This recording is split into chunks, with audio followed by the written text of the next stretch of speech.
Makawira kwema, Yanga Afrika mmetaka mambo yenu na yamesikilizwa, kama vile kutaka viongozi wa TFF wajiuzuru pamoja na mechi ya dabi ya Kariakoo. Mpaka mlipotaka nyinyi, hakika nyinyi ni wakubwa, hongereni.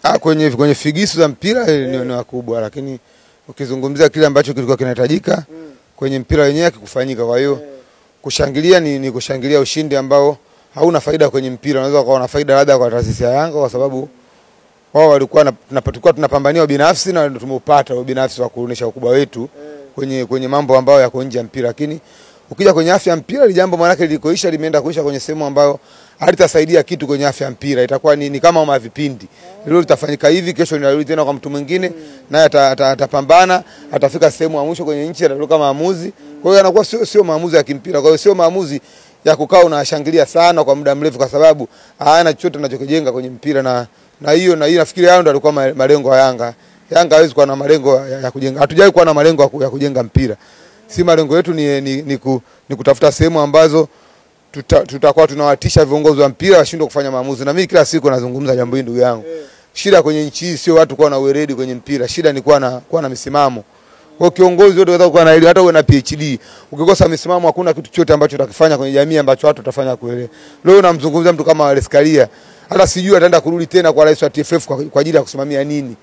Yaani sijui atataka tena kurudi kwa kusimamia kitu gani kama atagombea tena kwenye uchaguzi mkuu unaokuja wa TFF. Sijui mimi anaenda kugombania nini kwa sababu kama ameshindwa kuwa na maamuzi ya kufuata sheria na kanuni na yeye kama kiongozi mkubwa wa chama cha soka cha Tanzania anagombea tena kuja kufanya nini kwenye mpira?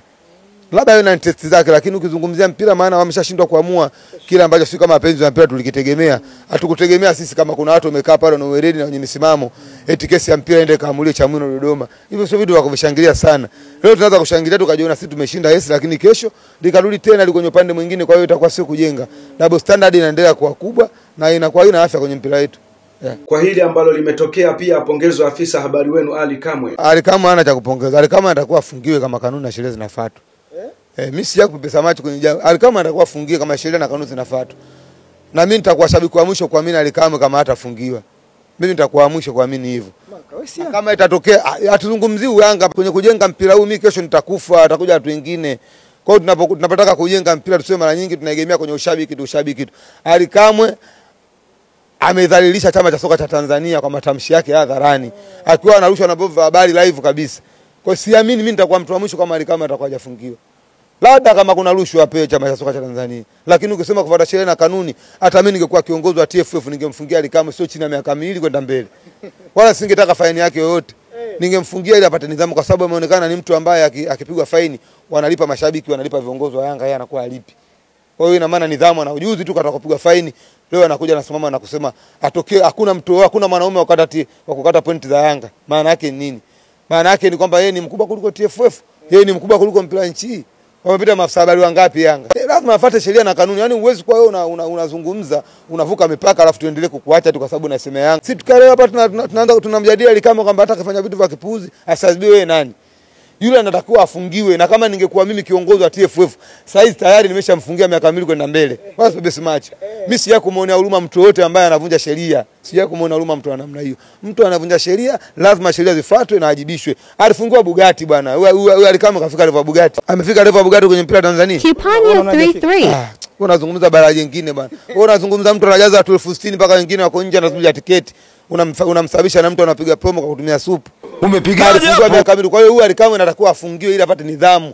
Wakati mwingine hata kama sio afisa habari au mtu mwingine akimwona anakosea, yeye atakuwa mkumbushaji, lakini sio kumwacha kama dudu wale wazungumza siku ile. Mashabiki wa Yanga mmefurahia sana wakati mashabiki wa Simba hawajapenda. Kwenu nyinyi mnashangilia tu. Ushangiliaji ule unaofanyika maana yake ni wa binafsi kama nilivyokuambia, lakini sio wa kimpira. Hata Simba ambao unaona leo wanasononeka na kunyongonyea kwenye hili. Lakini ukirudi nyuma pia hata ukiangalia mechi wa Elisha Jwaka tarehe 8, ziko baadhi ya kanuni za mpira hazikufuatwa. Ukitaka kujenga mpira, lazima jambo hili lingeanzia kwenye mechi ya tarehe 8 na lingeanzia kwenye viongozi wa bodi ya ligi kusimamia kanuni.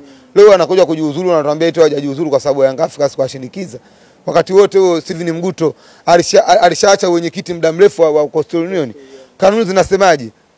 Utakiwa kuwa mwenyekiti wa bodi ya ligi kama sio kiongozi wa klabu. Mbona aliendelea kuwa kiongozi wa bodi ya ligi? Kwa hiyo sisi tunachoamini kwamba wale wameondoka kwa shinikizo la Yanga. Wasije leo akatuambia tena eti wameondoka kwa sababu yao, kwa interest zao binafsi.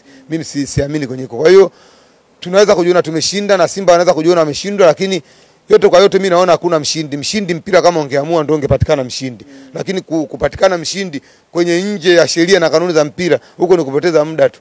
Na soka letu linaenda kudidimia bila hatu kujua. Taratibu na ipo siku, kila siku nazungumza wenye mpira hao watakuja kufanya maamuzi ambayo yataumiza vilabu vyote vya Tanzania.